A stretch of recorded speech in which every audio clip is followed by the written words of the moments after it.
പ്രധാനമന്ത്രി നരേന്ദ്രമോദി ഭീകരാക്രമണങ്ങൾക്ക് ഉചിതമായ മറുപടി നൽകിയെന്ന് കേന്ദ്ര ആഭ്യന്തരമന്ത്രി അമിത്ഷാ. ആറ്റം ബോംബുകൾ ഉണ്ടെന്ന് ഭീഷണിപ്പെടുത്തിയപ്പോൾ ഇന്ത്യ ഭയപ്പെടുമെന്ന് കരുതി. പക്ഷേ കരസേനയും നാവികസേനയും വ്യോമസേനയും പാകിസ്ഥാനിലെ 100 കിലോമീറ്റർ ഉള്ളിലുള്ള ക്യാമ്പുകളടക്കം നശിപ്പിച്ചാണ് സൈന്യം മറുപടി നൽകിയത്. സ്വാതന്ത്ര്യത്തിന് ശേഷം ആദ്യമായി പാകിസ്ഥാന് 100 കിലോമീറ്റർ അകത്തേക്ക് നിർമ്മിച്ച തീവ്രവാദ ക്യാമ്പുകൾ ഇന്ത്യ തകർത്തു. ലോകം മുഴുവൻ പ്രധാനമന്ത്രി നരേന്ദ്രമോദിയുടെ ദൃഢനിശ്ചയമുള്ള നേതൃത്വത്തെ പ്രശംസിക്കുന്നു. ഇന്ത്യയിലെ ജനങ്ങൾക്ക് നേരെ ഭീകരപ്രവർത്തനം നടന്നാൽ 10 മടങ്ങ് ശക്തിയോടെ തിരിച്ചടിക്കുമെന്നും അമിത്ഷാ മുന്നറിയിപ്പ് നൽകി.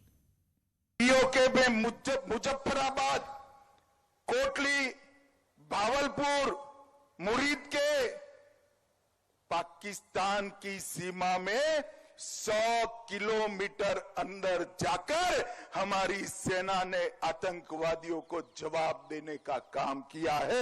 100 किलोमीटर अंदर पाकिस्तान की सेना ने हमारी निर्दोष जनता पर कच्छ से लेकर कश्मीर तक पूरी पश्चिमी सीमा पर हमला करने का दुस्साहस किया, मगर मोदी जी के समय में हमारी एयर डिफेंस सिस्टम इतनी परफेक्ट बन चुकी थी कि एक भी मिसाइल्स भारत की भूमि पर नहीं गिर पाया, एक भी ड्रोन उनका भारत की भूमि पर नहीं गिर पाया.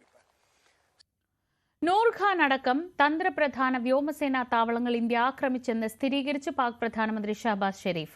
പാക് സൈനിക മേധാവി ഇക്കാര്യം തന്നെ പുലർച്ചെ വിളിച്ചറിയിച്ചുവെന്നും പാക് പ്രധാനമന്ത്രി വെളിപ്പെടുത്തി.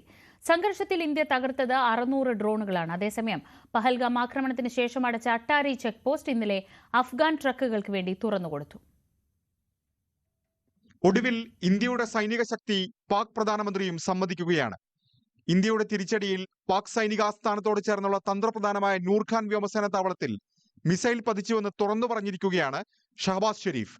മെയ് 10 പുലർച്ചെ 2:30 സൈനിക മേധാവി അസിം മുനീറാണ് ഇക്കാര്യം വിളിച്ചറിയിച്ചതെന്നും ഇസ്ലാമാബാദിൽ സൈനിക ഉദ്യോഗസ്ഥരെയും പൗരപ്രമുഖരെയും അഭിസംബോധന ചെയ്ത് ഷഹബാസ് ഷെരീഫ് പറഞ്ഞു.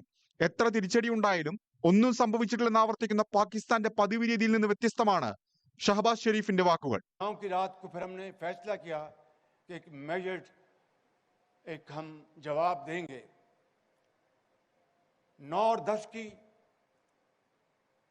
दरमियानी रात में तकरीबन 2:30 बजे सिपह सलार जनरल सैयद आसिम मुनीर ने मुझे सिक्योर फोन पे मुझे बताया कि वज़ीर-ए-आज़म साहब, हिंदुस्तान ने अपने बैलिस्टिक मिसाइल अभी लॉन्च किए हैं.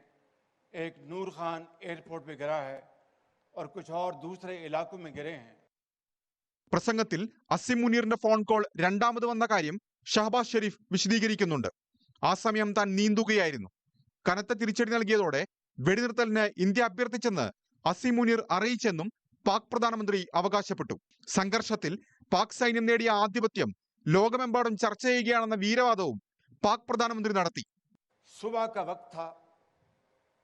मुझे सुबह में फजर के बाद मैं स्विमिंग करता हूं, तो मैं एहतियातन अपना सिक्योर फोन साथ ले गया और मैंने ज़िया को कहा कि ज़िया यार, अगर कोई घंटी बजे तो मुझे फौरन बताना.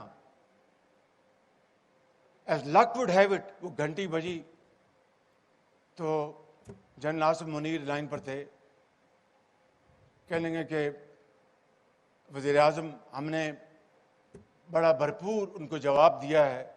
ഇതിൽ വെടിനിർത്തലിന് ഇന്ത്യ ആവശ്യപ്പെട്ടുവെന്നതും ഇന്ത്യൻ സൈന്യത്തിനുമേൽ ആധിപത്യം നേടിയെന്നതും പാകിസ്ഥാന്റെ അവകാശവാദവും പതിവ് പോലെ വ്യാജ പ്രചാരണവും മാത്രമാണ്. പാക് DGMOയാണ് ചർച്ചയ്ക്ക് വന്നതെന്ന് വെടിനിർത്തൽ പ്രഖ്യാപിച്ച മെയ് 10 വൈകിട്ട് നടത്തിയ വാർത്താ സമ്മേളനത്തിൽ ഇന്ത്യ ഔദ്യോഗികമായി തന്നെ വ്യക്തമാക്കിയതാണ്. ഇന്ത്യയുടെ പ്രത്യാക്രമണത്തിൽ നൂർഖാൻ അടക്കം 11 വ്യോമസേനാ താവളങ്ങൾക്ക് വലിയ നാശനഷ്ടമുണ്ടായപ്പോൾ ഇന്ത്യയുടെ തന്ത്രപ്രധാന കേന്ദ്രങ്ങൾ ലക്ഷ്യമിട്ട പാകിസ്ഥാന്റെ 600-ലധികം ഡ്രോണുകളാണ് രാജ്യത്തിന്റെ വ്യോമ പ്രതിരോധ സംവിധാനങ്ങൾ തകർത്തത്.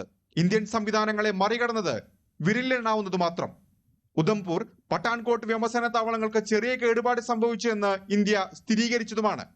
അതിനിടെ 23 ദിവസത്തെ ഇടവേളയ്ക്ക് ശേഷം അട്ടാരി ചെക്ക് പോസ്റ്റ് തുറന്നു.